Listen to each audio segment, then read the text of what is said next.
حیات الصحابہ، حضور صلی اللہ علیہ وسلم کا حضرت عدی بن حاتم رضی اللہ تعالیٰ عنہ کو دعوت دینا۔ حضرت عدی بن حاتم رضی اللہ عنہ فرماتے ہیں کہ جب مجھے حضور صلی اللہ علیہ وسلم کا مدینہ منورہ ہجرت کرنے کی خبر ملی یا آپ کے نبوت کا دعویٰ کرنے کی خبر ملی تو مجھے بہت برا لگا۔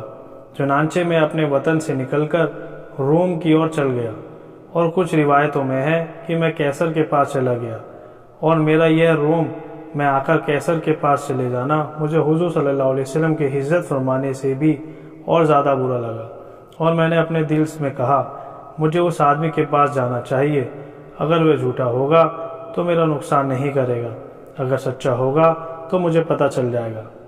فرماتے ہیں کہ میں مدینہ پہنچا تو لوگ خوش ہو کر کہنے لگے عدی بن حاتم آ گئے، عدی بن حاتم آ گئے۔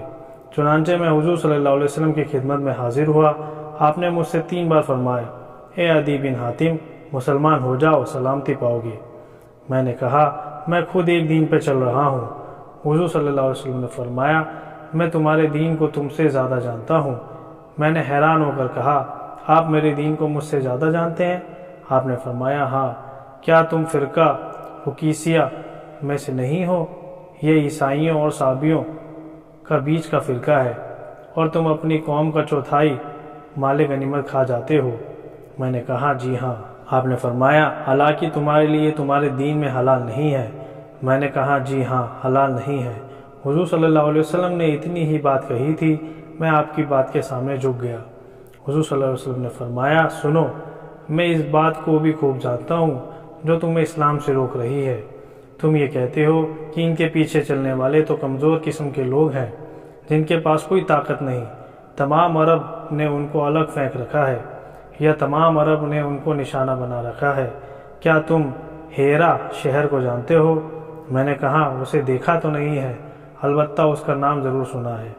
آپ نے فرمایا اس ذات کی قسم جس کے قبضے میں میری جان ہے، اللہ اس دین کو ضرور پورا کر کے رہیں گے، اور ایسا امن و امان ہو جائے گا کہ پردہ نشین عورت تنہا ہیرا سے چلی جائے گی اور اکیلے بیت اللہ کا طواف کرے گی، اور کوئی اس کے ساتھ نہ ہوگا، اور کسرا بن ہرمز کے خزانے فتح ہو جائیں گے۔ میں حیران ہو کر کہا کسرا بن ہرمز کے خزانے؟ آپ نے فرمایا ہاں، کسرا بن ہرمز کے خزانے، اور مال خوب خرچ کیا جائے گا یہاں تک کہ اسے کوئی لینے والا نہ ہوگا۔ یہ قصہ سنانے کے بعد حضرت عدی بن حاتم نے فرمایا دیکھو یہ اکیلی عورت بالکل ہیرا سے آ رہی ہے اور اکیلی بیت اللہ کا طواف کر رہی ہے، اس کے ساتھ کوئی بھی نہیں، اور میں خود ان لوگوں میں سے تھا جنہوں نے کسرا کے خزانے فتح کیے۔ اس ذات کی قسم جس کے قبضے میں میری جان ہے، تیسری بات بھی ضرور سچی ہو کے رہے گی، اس لیے کہ حضور صلی اللہ علیہ وسلم فرما چکے۔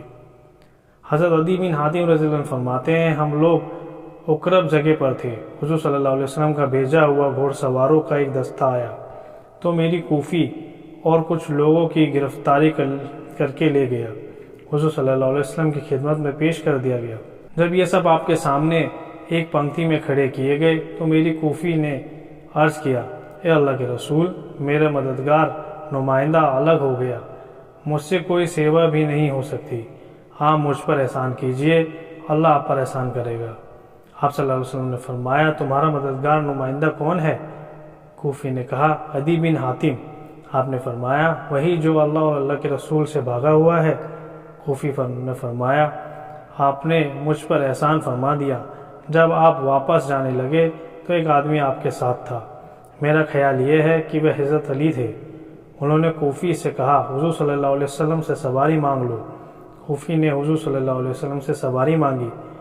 اللہ کی نبی نے فرمایا ان کو سواری دے دی جائے۔ حضرت عدی فرماتے ہیں وہاں سے کوفی میرے پاس آئی اور مجھ سے یہ کہا تم نے ایسا کام کیا ہے جو تمہارا باپ کبھی نہ کرتا، یعنی تم مجھ کو چھوڑ کر بھاگ گئے، اور کہا تمہارا دل چاہے یہ ڈر کی وجہ سے نہ چاہے ان کے پاس ضرور جاؤ۔ فلاں ان کے پاس گیا اور اسے حضور صلی اللہ علیہ وسلم سے خوب ملا، فلاں گیا اسے بھی حضور صلی اللہ علیہ وسلم خوب ملا۔ حضرت عدی فرماتے ہیں کوفی کے کہنے پر میں حضور صلی اللہ علیہ وسلم کی خدمت میں حاضر ہوا۔ اس وقت حضور صلی اللہ علیہ وسلم کے پاس ایک عورت، 2 بچے یا ایک بچہ بیٹھا ہوا تھا جو کہ آگ کے قریب بیٹھے ہوئے تھے۔ یوں عورتیں اور بچوں کے پاس بیٹھنے سے میں سمجھ گیا کہ وہ کسرا اور کیسر والی بادشاہی نہیں ہے۔ حضور صلی اللہ علیہ وسلم نے مجھ سے فرمایا، اے عدی بن حاتم، کس وجہ سے بھاگ رہے ہو؟ کیا اس وجہ سے بھاگ رہے ہو کہ لا الہ الا اللہ کہنا پڑے گا؟ تو کیا اللہ کے علاوہ کوئی معبود ہے؟ کس جگہ سے بھاگ رہے ہو؟ کیا اس وجہ سے بھاگ رہے ہو کہ اللہ اکبر کہنا پڑے گا؟ کیا کوئی چیز اللہ سے بڑی ہے؟ یہ سن کر میں مسلمان ہو گیا۔ میں نے دیکھا میرے اسلام لانے پر آپ کا چہرہ کھل گیا۔ آپ نے فرمایا، جن پر اللہ ناراض ہوا وہ یہودی اور جو گمراہ ہوئے وہ عیسائی۔ حضرت عدی رضی اللہ عنہ فرماتے ہیں کہ پھر کچھ لوگوں نے آپ سے مانگا، آپ کے پاس کچھ نہ تھا، اس لیے آپ نے صحابہ کو دوسروں پر خرچ کرنے پر ابھارا۔ چنانچہ آپ نے اللہ کی حمد و ثنا بیان کی، فرمایا، اے لوگو، ضرورت سے زیادہ مال خرچ کرا کرو، کوئی ایک آس ایک پیمانہ، کوئی آس سے کم، کوئی ایک مٹھی کوئی مٹھی سے کم۔ روایت کرنے والے شعبہ کہتے ہیں، جہاں تک مجھے یاد ہے آپ نے یہ بھی فرمایا، کوئی ایک کھجور دے، کوئی کھجور کا ٹکڑا۔ تم میں ہر آدمی اللہ کے سامنے حاضر ہوگا۔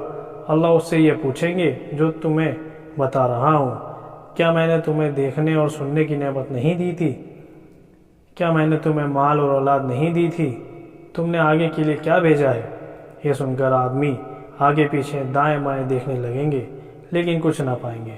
جہنم سے صرف اللہ کی ذات کے ذریعے بچا جا سکتا ہے، اس لیے آگ سے بچو، اور آگ سے بچنے کے لیے دینے کو کچھ نہ ہو تو کھجور کا ٹکڑا ہی دے دو۔